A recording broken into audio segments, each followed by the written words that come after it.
Now, I would like to invite Mr. Vivek Soni, who has been a patron of the user experience field of design for the last 17 plus years. He has worked with many brands across various domains and has delivered successful user-centered and business-focused solutions. He is currently a senior designer with Microsoft and has previously worked in esteemed organizations like Nissan Digital and GE Digital. I am really glad to be here, and more importantly, I am, really delighted to see so many interested candidates who really want to look at their future. And heartfelt thank you to the enxcl management for facilitating this, not only for you but also for us. So let's try and begin about this subject matter. What exactly is the UX thing, right? Thank you. Sorry. All right. I will explain why I'm looking at myself here from a context of UX. All right. So bear with me. Okay. Before we begin the PowerPoint presentation, and I would promise you one thing, that I would like to keep this very short, and we would keep maximum time for conversation and questions. I know many of you would be very curious about what exactly that UX is, right? So quick show of hands, who has heard of the term UX here?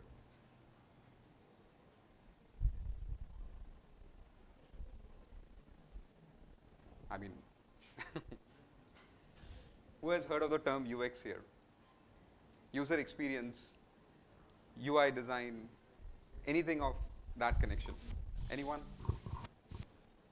No? Oh, okay. Thank you. One. All right. No one else? You can, take some time to think about it. And in the meanwhile, what we'll do is, it's okay if you do not know about it. So what we'll do today is, we will try and learn about I'm not going to teach you UX here. I'm going to help you understand what it does and how it is all around us, right? So while you're on your way here, you must have seen a lot of billboards, right? We all understand what billboards are, advertisements where there are, famous people mostly who will be basically posing with a product. Take this for example, like that or something. So basically nowadays what happens is, every company targets any of their product. And when I say product, I will also dive deeper into what do you mean by product here. So every company would use that human touch so that they can connect with humans who are essentially users. So let me begin with the first thing here. In the UX thing, who exactly is the user here, right? So user basically is every single one of us who is playing a different role in society. It can be, the user can be a patient, a doctor, a student, a teacher, anyone walking on the road. Now, coming back to the billboard example, you might have seen there are two ways these billboards are presented. Either the person who is in that advertisement would be either looking at you, or they would be looking at the product. So, I mean, we all understand, right? I mean, let me try and give you a real example. Say, for example, Pond's Fairness Cream, right? So, what the organization used to do before is have the model look at the people, look at you in the general direction. But what they figured out as of a study, and we will understand what that study involves, is when they look at the product instead, the sales would increase, because the customer here would look at the model looking at the product, so that they get more focus on the product itself.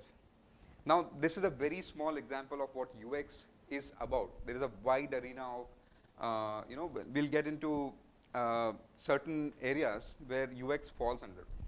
So there are two main areas that I have tried to divide the whole subject matter into. A is the perception aspect, and B is the cognitive or psychological aspect. So anything that you guys can see, can touch, can feel, comes in under a perceptual part of it.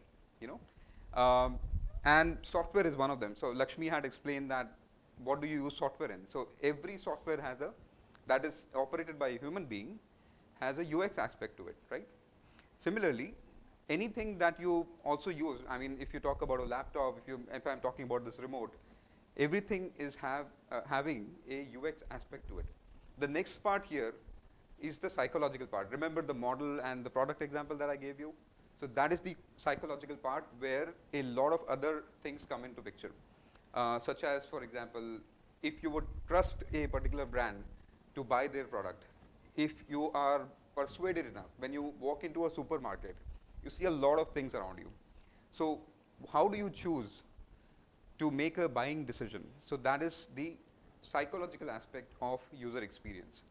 And when I say psychology, there are, again, multiple branches of psychology, right, in there. Now, let me, quickly pose a question here. Within a day, right, the moment you wake up till the moment you go to sleep, how many products do you think you come across? Just a rough number. And when I say product, it needs to be everything beginning from a toothbrush to all the way to a mobile, software, anything. That everything is a product here. How many products? Just a wild number, just a wild guess. 50, 100, yeah? We don't have a count. Now, imagine how, as Lakshmi had explained, how testing is a part of software. UX has now become a part of our daily lives. Every decision that you make, and again I will take the toothpaste example here, you would not make a logical decision out of it. You must have seen an advertisement, you must have heard about it somewhere. Your friend might be using that same particular thing, your dentist might have recommended it. So that all is the UX aspect of it. Now, let's discuss how UX has impacted the industry in the recent years. Now, if you look at the little graph over there, it shows how UX has exponentially grown from all the way from the year 1950s, and this is a trend, upward trend that is predicted through a reputed research organization, Nielsen Norman. They are basically pioneers of UX as a subject matter. Now, as you can see that every single industry is currently not only using UX, but they are also capitalizing on it. You might have heard, like, I've heard in the recent presentation that people have been using WhatsApp, Instagram, right? So there are other messaging applications out there. Why do you use WhatsApp? Does anyone have a reason as to why they use WhatsApp here?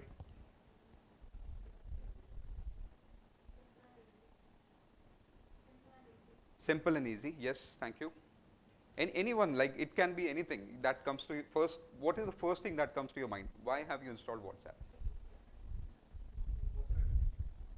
Popularity. Thank you. Yes.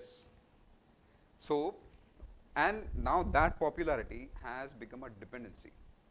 All your friends have WhatsApp, and if you do not have it, you are basically a social outcast.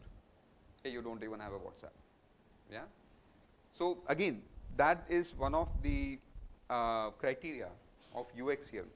Now, I was talking about the overall scope and how the industry is looking towards UX as a subject matter is, it is growing at a tremendous pace. Every company is looking at hiring UX designers.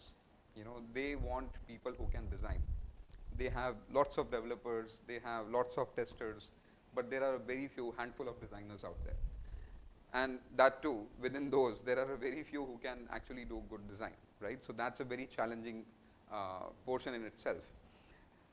More and more companies, and any company that you talk about, banking or hospitality or travel, or you take food industry, for example. I'm sure this Planet Multi-Cuisine restaurant has a software for billing. Yeah. What is that? Why do they have it? Because they need to not only automate their processes, they need to make sure that it happens in a proper way. Now, people like us, the UX designers, we make sure that it is done in a way which is convenient to the user, it is popular, it is simple and easy to use. Yeah, so that's one of the aspects. Now, do you remember from the last slide that we have talked about the perceptual and the cognitive aspects of it. Now let me try and explain what those mean. When you say perceptual, and I'm talking about here mostly in terms of software design, right? So here, what you see, there's a laundry list of items, and I've not covered everything here. If you see, there is colors, typography, even sound. The sound that your, the notification sound that your mobile makes, that in itself is also part of the UX. Someone is sitting in a company to design how a notification would sound. So there are engineers, rather sound designers, in a company making sure that their sound is welcome. We have all, I'm not sure if you guys have used Windows XP by any chance. And I'm not even talking about Windows 95 or 98 here. I'm old, so. Who has used any Windows operating system before Windows 10? Okay. Okay, many of them. Which one did you use, like generally speaking? XP you have used, right? So you remember the startup sound it used to make whenever it will boot, right? And does now Windows 10 make a sound? It doesn't. Windows 11 doesn't even make any sound, right? So why is that? Because someone thought that the sound that XP makes is unnecessary. They might have thought that, hey, we don't need this. Do we really need this? And second part here is the competition with Apple. Apple on Mac OS, they would not make any sounds except for errors, and they make a very noisy kind of sound when there is an error in Mac OS. So my point here is every bit, every single element that you can think of in the real world as well as in the digital world is a part of UX, and there is a laundry list out there. What is meant by haptic feedback? When you touch the keypad on your mobile, right? It gives you a small little vibration.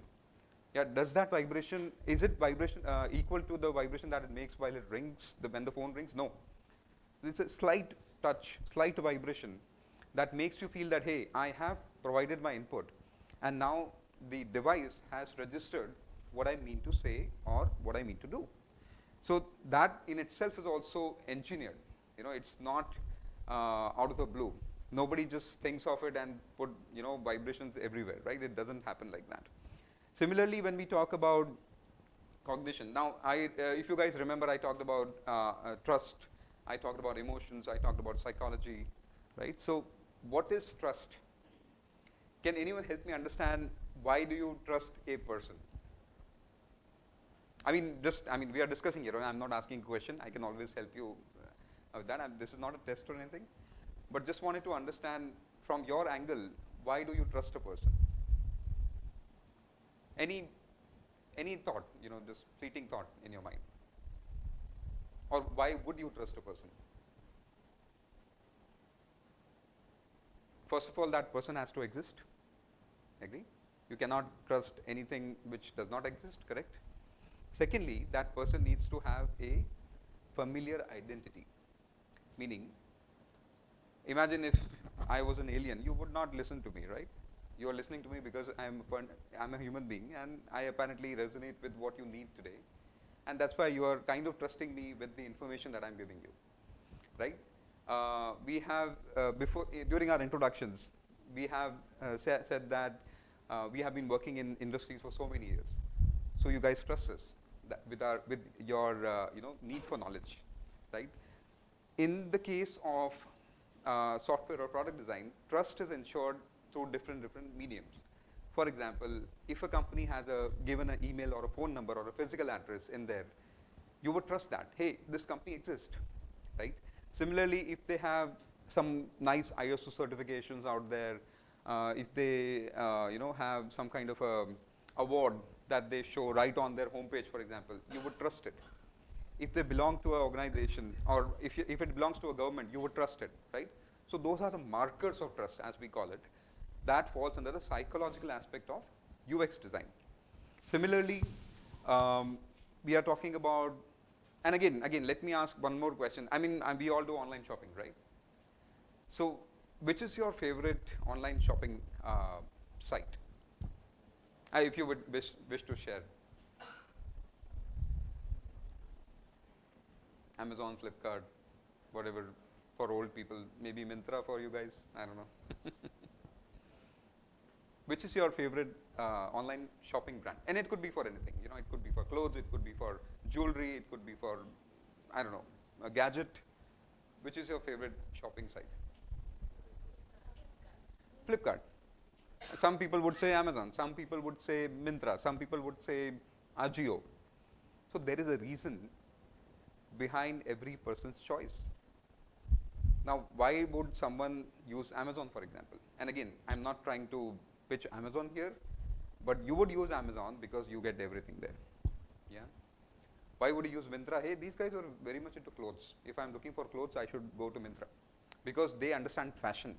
Because they tell you that we have the people who are showing up on our advertisements and our websites everywhere else. Those are young, energetic folks with, you know, slim fit clothes and everything, and you try to associate yourself with that.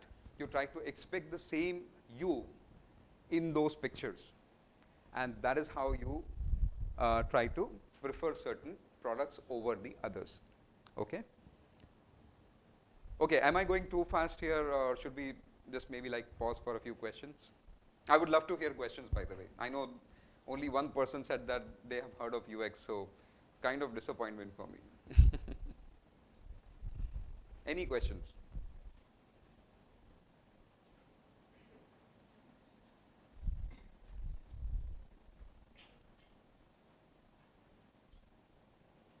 Okay, I would give you one more theory of UX, where it was utilized highly by the US Army, US government back in World War II.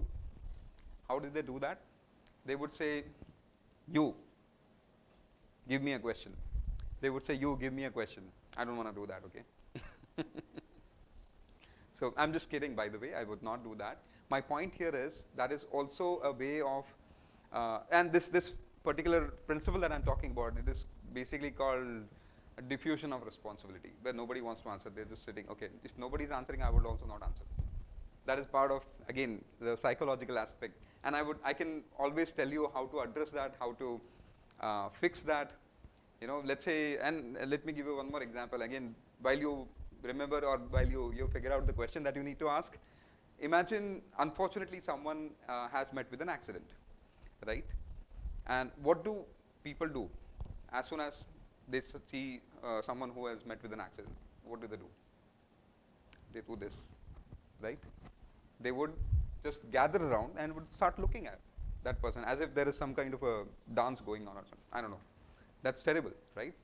But imagine that person who has been injured asking for help, and people are looking at that person. Nobody's responding. Imagine that person starts pointing out, hey, you help me. So to overcome that diffusion of responsibility, one has to point out to a certain particular entity to gather their needs.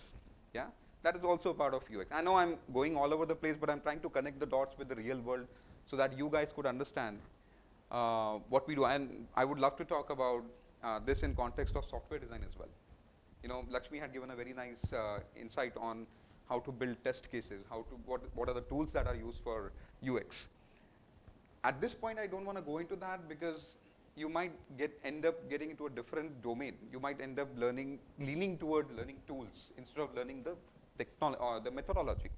For you, whoever is interested in UX needs to first, you know, get away from the tools part. You know, you need to first understand what is the philosophy around UX and how it is important, how is it creating value. UX jobs is at this point of time one of the topmost paid jobs in the software industry. Yeah. And right from, you know, a very low level. And I'm giving a comparative analysis, of course. Yeah. Anyways, so let's move on to the next part, where, you know, now you must be wondering, I mean, that hey, there is this one word UX. What can I be from this thing? So if you look at the little word cloud that I made for you guys, you know, I deliberately made it colorful because apparently color is more attractive than just boring text. So these are the different types of fields within UX that you can choose to be. It can be as simple as being a creative writer. There are specific jobs in companies who hire creative writers just to write their content, right? All the ads that you see, they have creative writing behind that, who is vocalized by someone. There is a voiceover artist who does that. There is, someone who writes for the voiceover artist, for example, I'm saying, yeah. Similarly, people who are interested in arts and craft, they can become graphic designers. There is a huge, tremendous potential around becoming a creative designer that is who is only doing the visual arts part. You don't need to worry about how drop downs and text boxes come together. They don't need to worry about that. And there are illustrators, as you might be seeing in a lot of enterprise software, Salesforce and stuff like that, and I'm sure you might have heard of it. So they use a lot of illustrations to make it what? To give it a human touch, to give it a playful feel. So there is a job for illustrators out there, yeah. Similarly, I already mentioned sound designers. And see, here, and again, like I said, the screen cannot fit the possibilities over here. Now, you all must be wondering, what does it take to be, can you all be UX people? Can you all be UX designers? And when I say UX designers, it could be any of those or all of those, right? So all it takes are these qualities. There is no degree required. There is no need of you having a specific certification, however that is respected out there. Once you need to go into the logical side of UX, then you need to have some kind of a sort of a certification that proves that, hey, I can do my job. Yeah. However, if you are just having these personality qualities, and I forgot to mention one thing here, anyone who hates programming can also become a UX designer. Okay. All right, with that, I would open up for any general conversations, any questions. This is also UX happening here, by the way. So much sound is happening now, so it's kind of interrupting our focus, right? So that should be taken care by whoever it is. I don't mean to complain here, by the way. I'm just trying to relate, yeah. So that is the sound design, which should not be there. That is the Windows XP boot up sound, yeah? Anyways, so any questions here?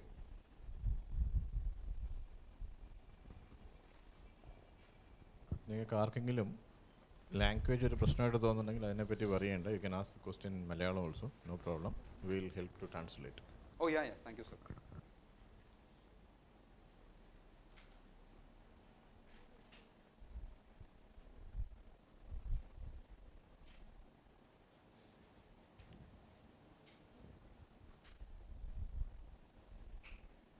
No one? Someone? Hi sir, I have that you have a bachelor's in psychology. So how does that contribute to you being a UX designer? Oh, nice. So you have a Bachelor of Psychology? Are you pursuing that? No sir, you have a bachelor. Oh, okay. Thank you. All right. And by the way, I'm still studying it. Unfortunately, I did not get a chance to complete my studies back in the day, so I'm studying while I'm working.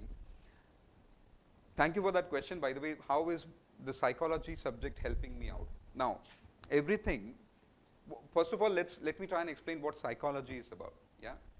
So psychology is anything that we do and think. Yeah. The principles through which we do that is the psychology. For example, I told you the psychology of the part where a model looks at the product and then you look at the product instead of the model. You see what I'm saying? So that is the psychology part of it. You are indirectly tracking the eye movement of yourself via the model to the product. So that is cognitive psychology. So how psychology is helping out here is to not only learn about the principles that I've been potentially doing since last 15 years, but also to learn more about it. Say for example, if I were to work for an e-commerce company where they have to design a strategy that how they can sell their products more. Some product is not getting sold, for example. So they would hire the likes of me to understand and target their consumers. So there is a whole subject of consumer psychology. There are different types of consumers, in psychology, by the way. So psychology tells us what are human beings about and how to basically deal with them in a scientifically principle-based methodical way. So that is psychology, and how it is helping me, I am already working in the line of UX design. I am basically strengthening my principles, and I'm learning a lot many things. In the coming semesters, I would learn about clinical psychology and forensic psychology. You see these movies where there's a lamp hanging on the top which just goes like this, right? And there's an interrogator, and there is a person who is sitting in front of that, and they're asking questions. So that is forensic psychology. Do you know that? There is a method of asking questions to a perpetrator, whoever has committed a crime. There is a method. I'm not saying that I'm going to interrogate someone, but I'm saying that these are the kinds of things that now, how would it help me? It will probably help me deal with a tough customer. It will help me to understand the psyche, the thought process behind someone, and figure out and sketch a solution in terms of tangible software design for the company that I'm going to work for. Does that answer your question? Thank you. Anyone else?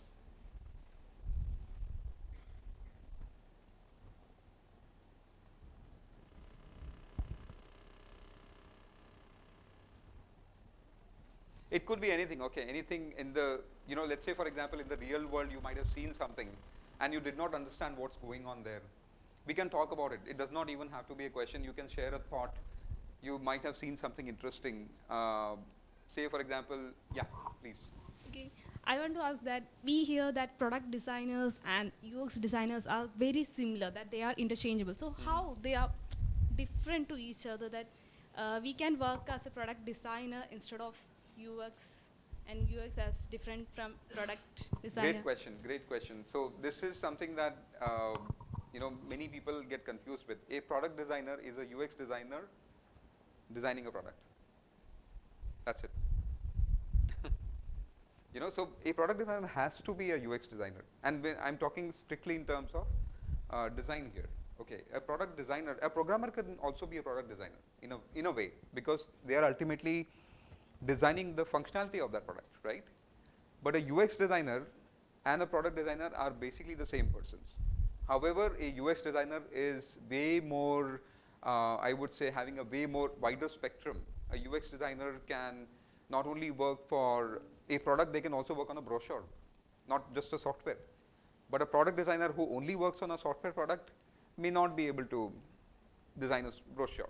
So that may be the difference here in terms of knowledge and the area of application. So that is the basic difference. But thank you for that question. Really insightful, and this is a question which usually people get confused with, and they don't even ask. They just follow what everybody is saying. So yeah, great question. Thank you. What is the difference between UI designer and UX designer? Okay. I did not explain that here. Okay. Never mind. UI designer and UX designer. So UI is part of UX. UI means user interface. So the way you interact with someone or something is UI. Say for example, I am interacting with you guys, right? I am the UI. This is the UI happening, but the UX is many things. It's the temperature of this room. It's the sound that is coming over here. The way I am speaking. The way I'm pursuing you for a lot of questions. You might be saying this guy is very persuasive. So that is the UX part of it. Now, in terms of software design, UX is basically let me give you a e-commerce example. Imagine you bought a product online, okay, and you paid some money for it, and Flipkart gave you some kind of a cashback for it, okay. Now, the way you did all of that is through a computer, right? There was a website or an app for Flipkart, agree? That is the UI. Now, the experience. While you were purchasing the product, since you were told that, hey, you will get a cashback for it, you felt happy about it. That is the UX number 1. UX number 2, the shipping happened. Okay, they said that we'll deliver your product in, let's say, 7 to 10 days. You said fine, but they delivered it in 5 days. Again, it made you happy. UX. On the contrary, imagine they sent the product 5 days late. What would you feel? Not so happy. Again, UX. Imagine the product came on the time they promised you to, but you did not like the product and you want to return it. The return process is easy. You know, all you had to do was click a few buttons over there and you could return your product. So the easiness, the UX part of it, whereas the easiness of the interface that enables you to return the product, that is the UI part of it. So anything that is tangible, you can see, touch, feel, is UI, whereas anything that you experience as a whole is the UX part of it. I know it's a bit vague here. UX usually goes into a lot of directions, as I've tried to explain here. But think of UI as simply as an interface. You know, a system, let's say if you're going on IRCTC, if you're going to a physical IRCTC counter, that is the interface that is happening between this one, you and the ticket master, whoever that is. So that is the interface part. The overall experience, the outcome, and with starting from the moment you thought about buying till the moment you consume that product is the UX. Okay? Does that help?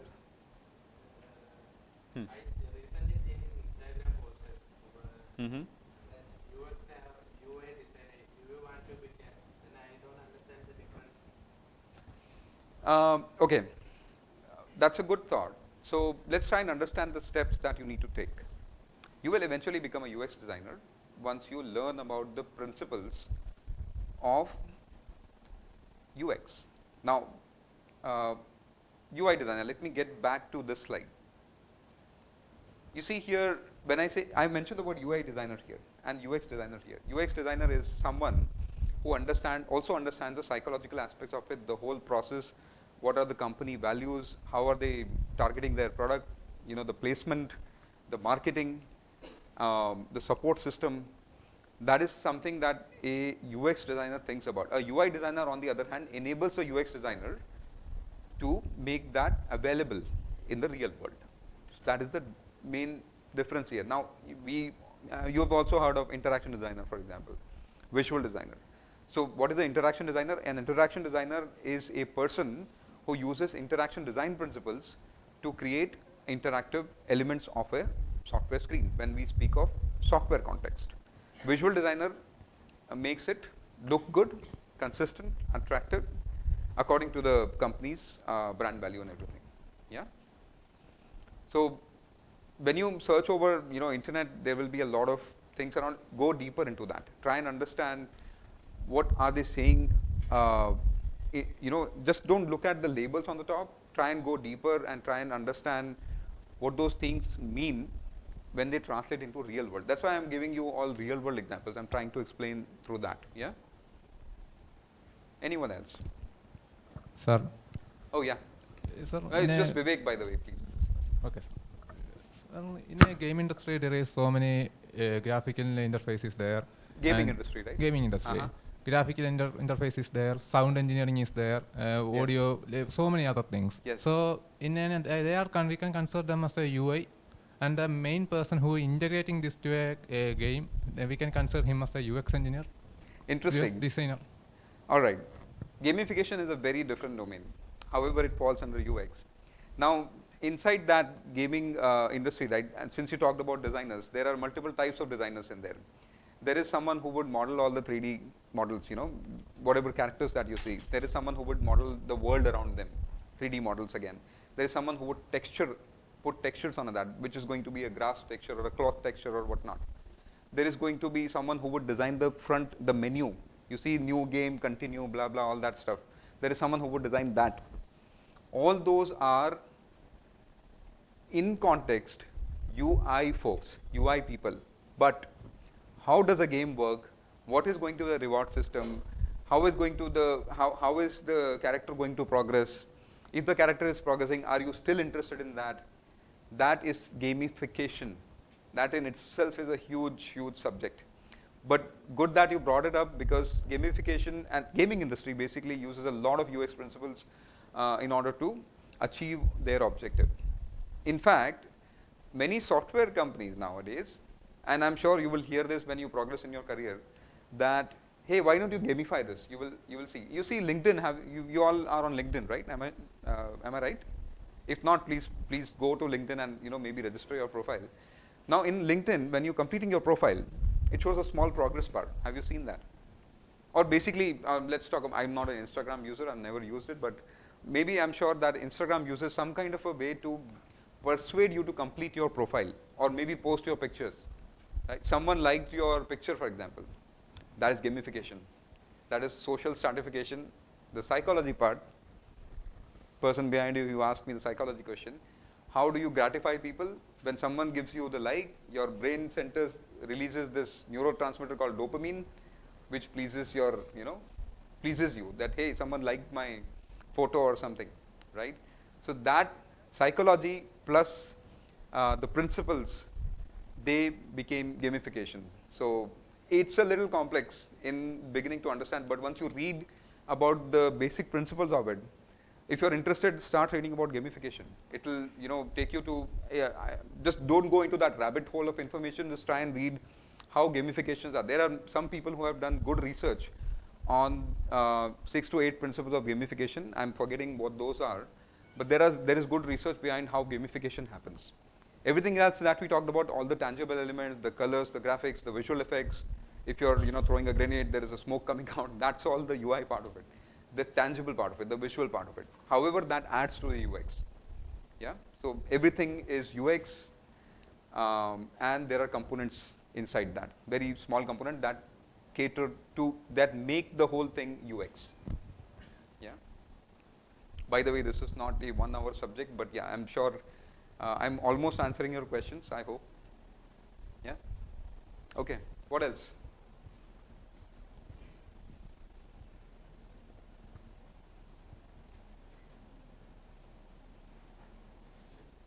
Don't be shy, yeah, anything. I mean, if you have seen something interesting, for example, while passing by, while coming over here, that could also, we can also talk about how, am I going overtime? Do we have enough time? All right, so, anyways, let me just leave my, so, by the way, thanks a lot to every single one of you who, you have kind of given me this opportunity to speak with all of you. And really appreciate your time as well. If you have any questions, would you like to reach out? Here's my LinkedIn address. Feel free to connect, and we would love to have a conversation again. Yeah.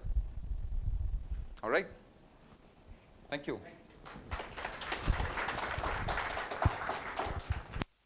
Thank you, Vivek sir. May I request Mr. Santosh Udanan, our CEO, to kindly present a token of appreciation to Mr. Vivek Soni.